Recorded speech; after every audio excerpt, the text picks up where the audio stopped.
Salam alaikum. Donc, bon, j'avais une question par rapport justement aux binationaux. Bon, ça le buteur. Coach Salem, vous étiez présent à cette réunion du bureau fédéral.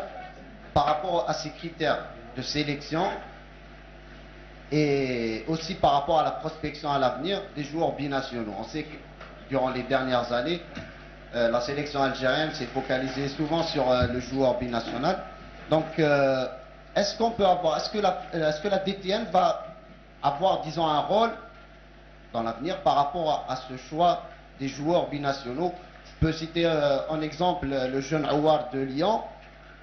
Est-ce que c'est du rôle aussi de la DTN de prospecter ces jeunes joueurs algériens qui évoluent à l'étranger? Merci.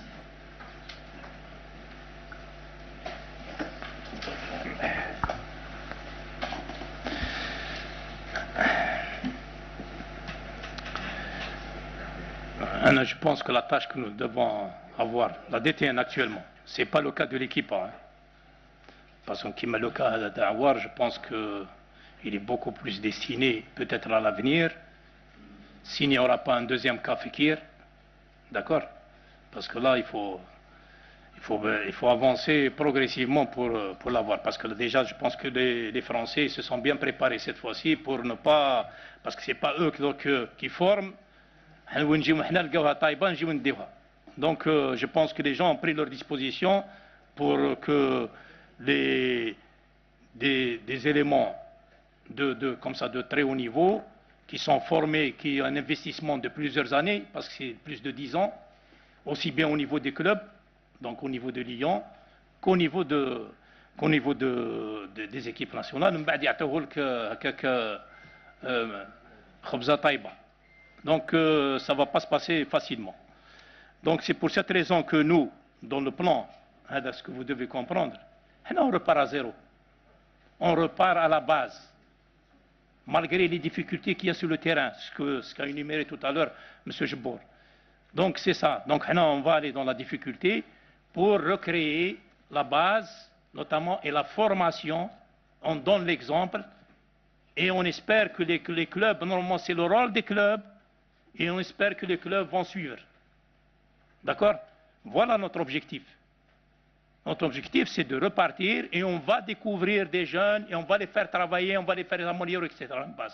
Bon, sans oublier, comme je vous ai dit, on aura en parallèle, parce qu'à tout moment, on a besoin pour faire des résultats lorsqu'on va arriver à très haut niveau, on a besoin éventuellement de certains jeunes qui, il faut le dire, parce que là, il faut se préparer. Ils n'ont pas leur place dans les équipes nationales étrangères, donc ils choisissent l'Algérie. Voilà, donc là, on est disposé, mais nous, on va faire une banque de données de ces joueurs, et on verra avec... Je ne peux pas vous répondre maintenant. On verra donc au fur et à mesure de l'avancée de nos travaux et de l'évolution de nos équipes nationales. Voilà. Je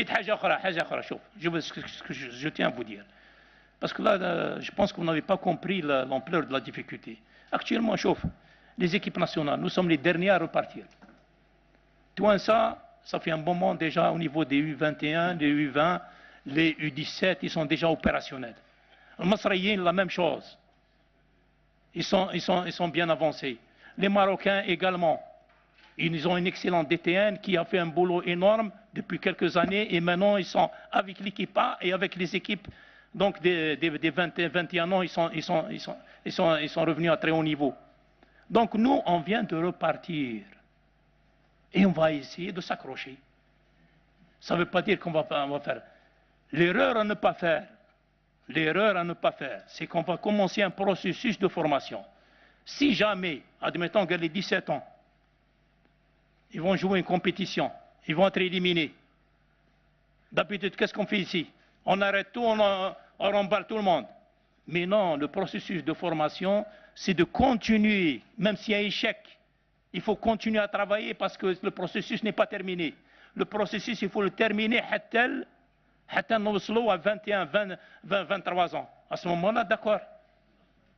Voilà donc ce qu'on doit faire.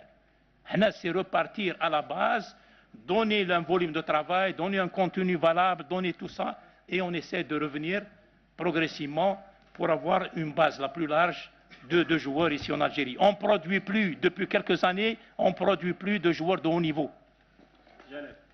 السلام عليكم. جلال يعيش قناة الجزائرية 1. السيد رابح سعدان. السلام عليكم. أولا سؤال تاعي فيما يخص